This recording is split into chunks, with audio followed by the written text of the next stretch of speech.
Yeah. All right. Yeah, it's live. So we decided to, after this last episode, Episode 5. episode 5. Oh, sorry. Is this way? After episode 5, we just, we were sitting here because after this like epiphany, Oh, look at my hair still. Jeez Louise. Y'all didn't tell me nothing. All right. Sorry.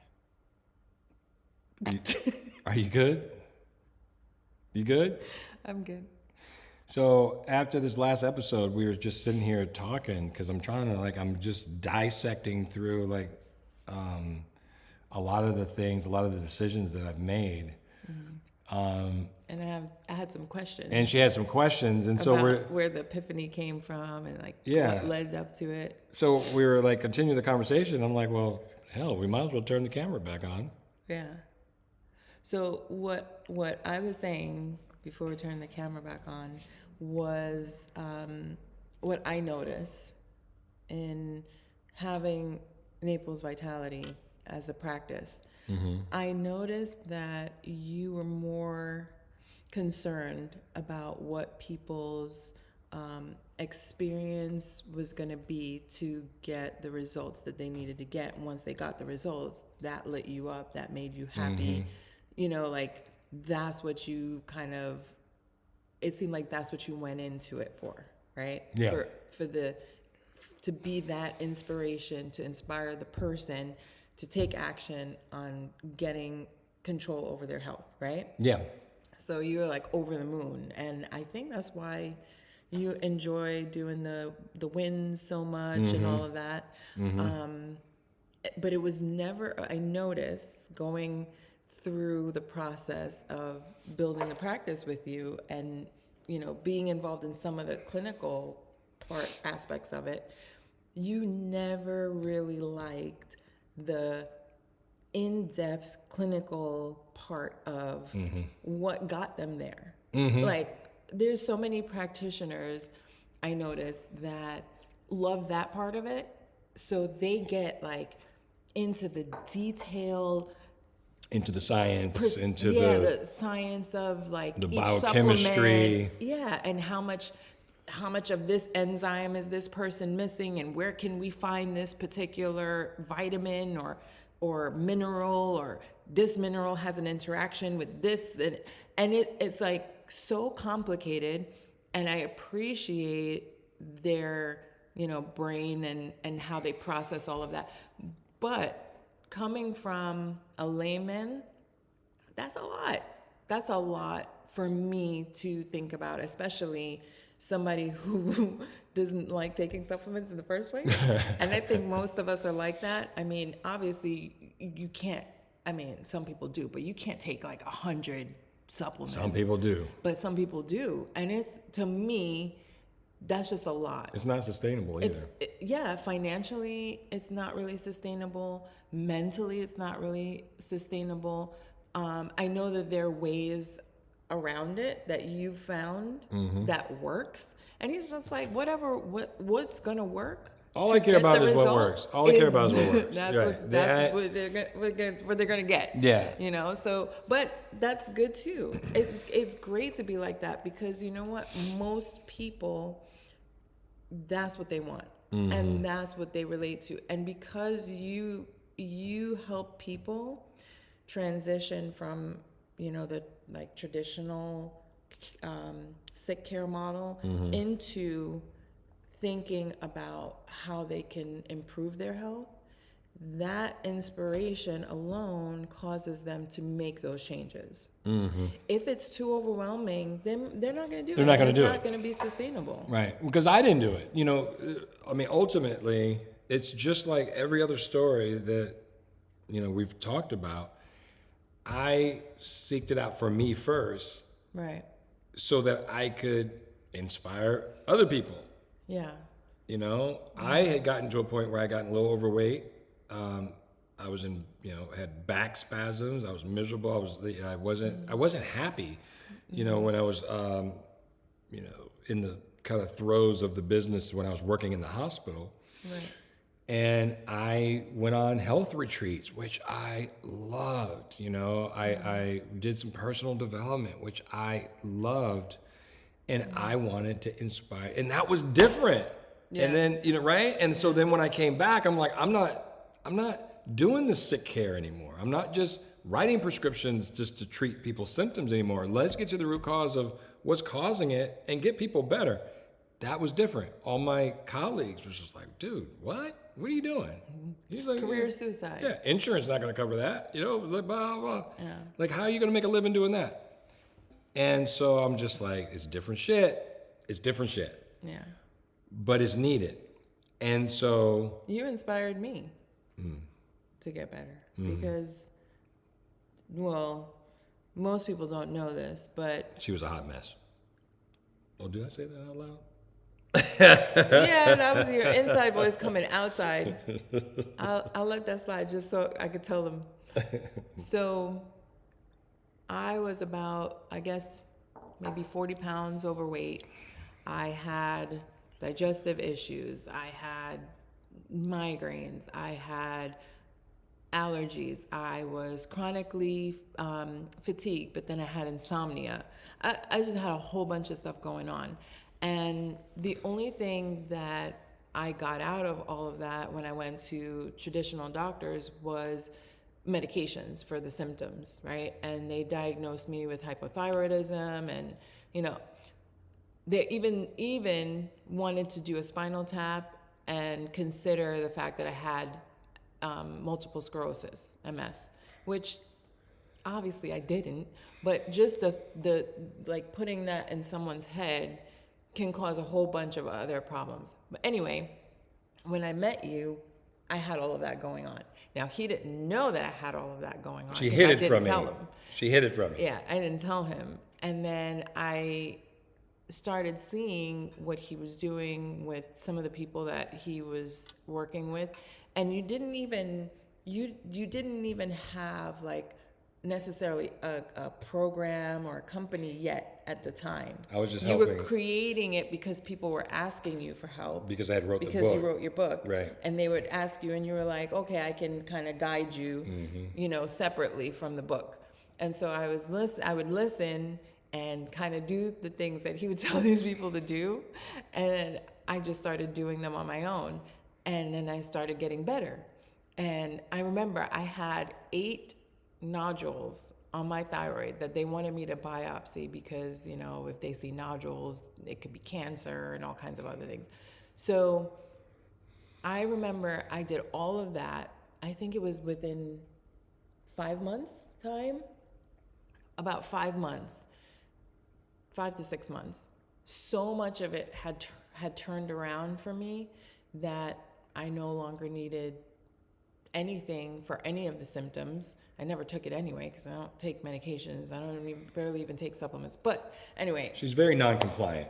My point is, I started to do all those things just because he inspired me to be able to do it because I was seeing that you were helping other people and they were getting better.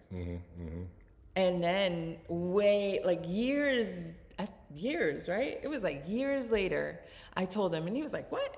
I said, didn't you notice that I was overweight when you met me? Like all these little things you never noticed? He's like, no. But all I noticed was that booty. Listen. Well, it was bigger then, I guess. But anyway. I was mesmerized. But anyway, yeah, so you really accomplished that without even necessarily knowing that you accomplished it. And I think it came up. Oh, I remember. So it came up when I found an old medical report of my thyroid, and that's when I told him about it. And he had When no you idea. showed me those labs, I'm like, what the? How were you walking? How like, were how you are you functioning? I wasn't functioning. No, it was insane. Yeah. It was insane. She was, I mean, I ain't never seen anything like that before. That was crazy. I mean, you know, for you not to have any major Yeah. issues or whatever, that was. Yeah, that was all I couldn't God, believe that. because I just didn't. I dealt with it how I could. Yeah, that was something. So, it's. Did I get myself out of the picture? Yep. Yeah. So we it's amazing that. Why can't I? What are you trying to do? What are you doing? Because you moved. Okay, there you go. I was trying to get you in the frame. Oh. So, business. I didn't study business in college. I definitely didn't study business in med school. But I didn't, once I realized that I didn't want to just hold kids down and give them their shots, and I really like well kids. I didn't want to really work with sick kids, and I felt like it just wasn't the right. It just didn't feel right. But I had already committed to being a doctor, so all through med school, I didn't know what I wanted to do. And then at the end of med school, you have to make a decision of either you're going to go a medical route or you're going to go a surgical route, right? So that was the fork in the road. I loved surgery. I was good at it, and I loved it. And so I'm like, man, I should be a surgeon. But I hated surgeons. I did. They were assholes. Like, it was... No offense to No offense to, I got, yeah, but you know what? No. If you are a surgeon, no, they got some you have to have some assholeness in you to be a surgeon. You have to have some. I'm sorry, you can't survive if you don't. Right? Okay. Some tendencies. You have to. You have to, right? You have to. And or else, so this is my thing. I'm like, if I do a surgery residency, I'm either going to hurt one of these people or I'm going to become one of these people. And I wasn't willing to do either. So I'm like, I can't do it. Because it just wasn't, I would have been miserable. Yeah. The culture, it was just so toxic. You're right. I was a surgical assistant. You're right. So I know. Yeah. So anyway, if you are a surgeon and you don't have, But I had some nice ones though. That's no, why I'm not saying that there's not nice yeah. ones, but you had to become that. You had to have like a hard shell. Or you had a hard time. Now some they kept their integrity and they were nice throughout, blah blah, and they dealt with it. But I'm just saying. Overall, that was an exception, not the rule, right? So, Bottom line is, I chose medicine. I said I could figure it out later, so I just kicked the can down the road a little bit further. So I went into internal medicine. So I had a variety of whatever I wanted to do. So went through residency, and still did not know what I wanted to do, and at Johns Hopkins, like everybody's like into, like they're just like, oh, I'm gonna do research, I'm gonna get this fellowship, blah blah. Like there was like that was they were obsessed with like their career path, and I was treating it like it was my part-time job. I'm trying to figure out what else I'm gonna do in life because this ain't it. Didn't you open a magazine business? I did, but that was after I finished residency. So I'll tell you about that. So before that, I went, this is crazy actually. I am in residency. We are working our ass off, right? It's like, and I watched a movie called Cocktail with Tom Cruise. Okay. You remember that movie? Yes. I watched a movie called Cocktail, and he was, all I remember, I don't even remember, like, this is what I remember the movie. He was miserable. He went to an island. He opened up his own bar. He was living his dream and following his passion and lived happily ever after, right? Okay. That's all I remember about the movie. Okay. So I'm like, you know what? That's what I need to do. I need to find my passion, do it the way that I want to do it, and live carefree, happily ever after. So I don't want to be a bartender, even though I was a bartender when I was in medical school, by the way. Oh my goodness. But I didn't want to be a bartender, so I said, you know, what can I do? I want to open up massage. I love massages, and you know, there was like, anyway, I won't get into all that. But I'm like, I'm gonna open up a massage business on the beach in the Caribbean, and I enrolled myself into massage school. So yes, I'm at Johns Hopkins University. I am a physician getting my internal medicine, right? You know, in my residency. Oh my goodness. And enrolled myself into a separate school for massage therapy. Why? No words. Because I am gonna open up my own massage therapy business in the Caribbean. And yes, yes. Ask Chris. Chris will tell you all about it. Because I was, Chris was, no, this is another Chris, not Chris, this is Dr. Davis. Dr. Davis is like one of the best functional medicine cardiologists in the freaking world. Like he's like on a different level, right? So at this time, he's like focused on getting a fellowship in cardiology, and he has to sit up here and listen to me tell him my crazy ass dreams. I'm like, dude, this is what I'm gonna do. I'm gonna blah, blah, blah. He's like, what are you talking about?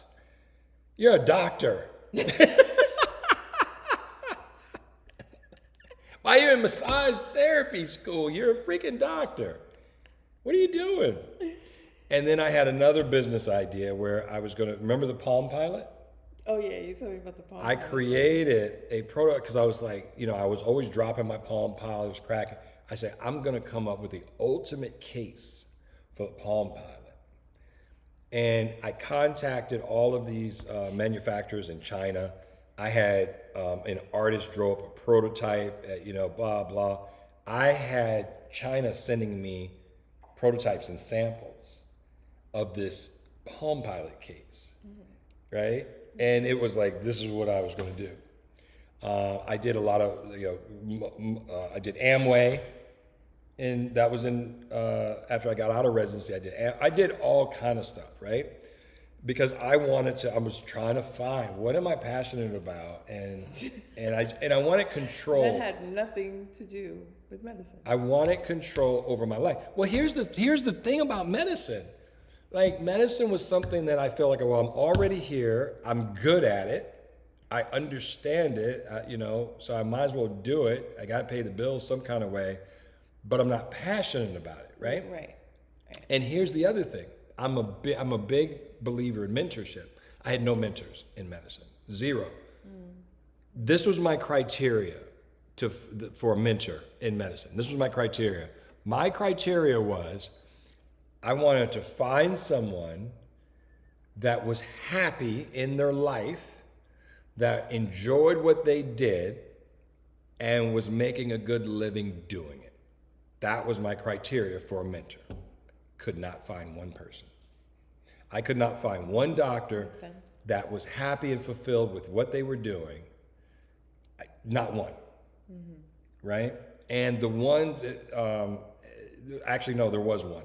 There was one. I went to Asheville, Wisconsin, and I worked with this doctor that lived in this remote country town, and he used to drive and do house calls. He was like old school type of doctor, where he would do house calls and things of that nature, and he was just a pillar of the community. And I did a rotation with him, and he was happy, but I wasn't trying to move to like Asheville or I didn't want to move to like Alabama. I didn't want to live in a rural. I didn't want to be that type of doctor. Well, that makes sense because he didn't have to deal with.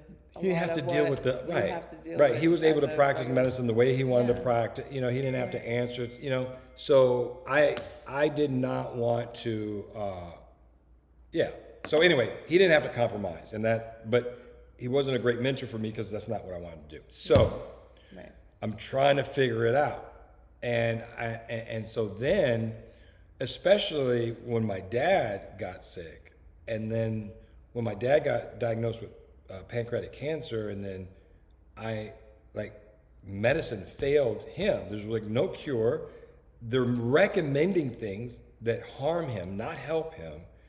the whole, I spent a month in the hospital with him, and I'm like, if I wasn't in the hospital by his bedside, he wouldn't have made it out of the hospital. Right? And to be in residency and knowing that's what I'm about to do. So we checked him out of the hospital, and I took him to the Optimum Health Institute in San Diego. And this institute, I enrolled us there for 2 weeks. Now imagine this, right? So we had a little country store, and you just couldn't close it down. We didn't have anybody work. Either my mom was working in it or my dad. Right. So because my dad was sick and in the hospital, my mom had to work the store, right? She had to. So my dad just didn't want to give up, but he didn't want to do like chemo and all this kind of stuff because it wasn't shown to help.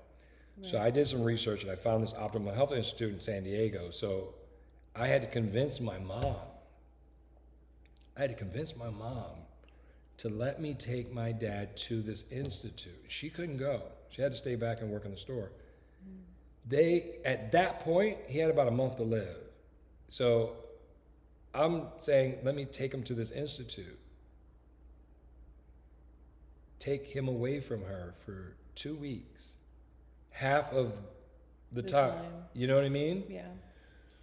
And we were only able to be there a week because he started to decompensate. His lungs started filling up with malignant fluid. But during the 1 week that we were there, I learned more about health, more about the nutrition, more about like how the digestive system works. I learned more about health than the 4 years in medical school and the 3 years I had spent in residency, because they were teaching me about disease. They were teaching me about medications, surgeries. They weren't teaching us about health. Right. And then when I saw, and then after one of the classes, my dad looks up at me, and he's all like emaciated. He's skin and bones, and his eyes are sunken in. He's having trouble breathing. And we're sitting, right after one of the classes, he looks up at me, and he says, if only I would have known about this sooner. It was at that moment I knew, no matter what I do in life, I cannot let anyone die, anyone suffer without the knowledge. What they do with the knowledge, I'm not in control over. But I can't let people just die and suffer without the knowledge. And so we got him back home. He passed away probably 3 weeks after that, I think. And that's when everything that I did, I wanted to figure out how to educate people. So that's where the magazine came from. Okay. So then when I finished residency, my brother Martin, he was working in Los Angeles, and he was like in the advertising, sales industry, whatever. And so he's always, been passionate about health. Would never know it, but he was passionate about health. And we teamed up, and he says, I'll handle the advertising for the magazine. And then I published a magazine called the Family Health Guide. And the purpose of the magazine was to decrease health disparities in minority communities by educating them on what to do to take control over their health. Right. And we published that one, and that was a local magazine. And then I also published Vital Choices, which was a national publication. And I did that for 3 years. But the problem is he didn't know as much as I thought he knew about advertising sales. We wanted to make it free for the public, and because it was free, there wasn't a paid subscription, so it made it hard to sell advertisement for it. So I would work in the hospital and write a check from my working in the hospital to pay for this passion project. Right. And so, yeah. So that wasn't sustainable. And that was not sustainable at all. But that's what led me to, become a publisher, editor of a magazine. Right. It's not that I just wanted to do that, but it was really the mission behind that. because I wanted to I was inspire. gonna say, you're still trying to inspire in ways that you knew was helpful because of what you had gone through with your dad. Exactly. So that's that was, yeah, that's the reason why I did that. And then I went through a dark area in my life where, I was kind of on a self-destructive path, and that's when I moved to Florida, and I was just buck wild for years, and kind of got off the path. Built a huge business with my business partner, but we were hospitalists. We were working in the hospital, taking care of people at their sickest. Most of the time we get them, well enough to go home, but I still didn't feel like I was fulfilling that purpose. I wasn't inspiring people to do different shit Right. that enhanced the quality of their life, And so career-wise, it was great, but I felt empty. I felt off purpose, and it started to wear on my health.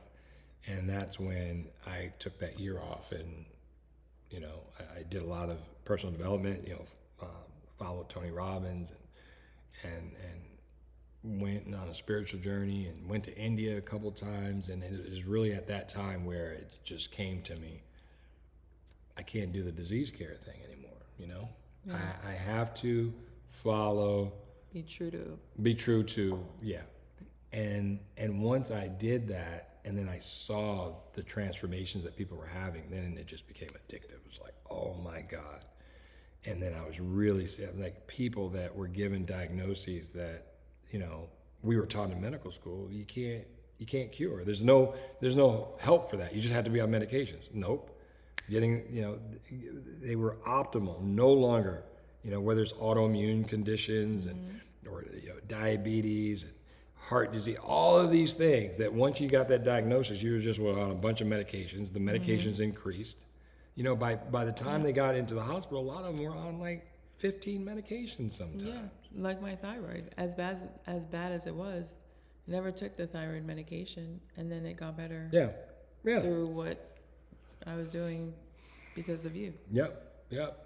And I wasn't trained in any of this stuff, so I had to learn it myself. And so I said, you know what? Because I remember me and my good friend Chris Davis that I went to residency with.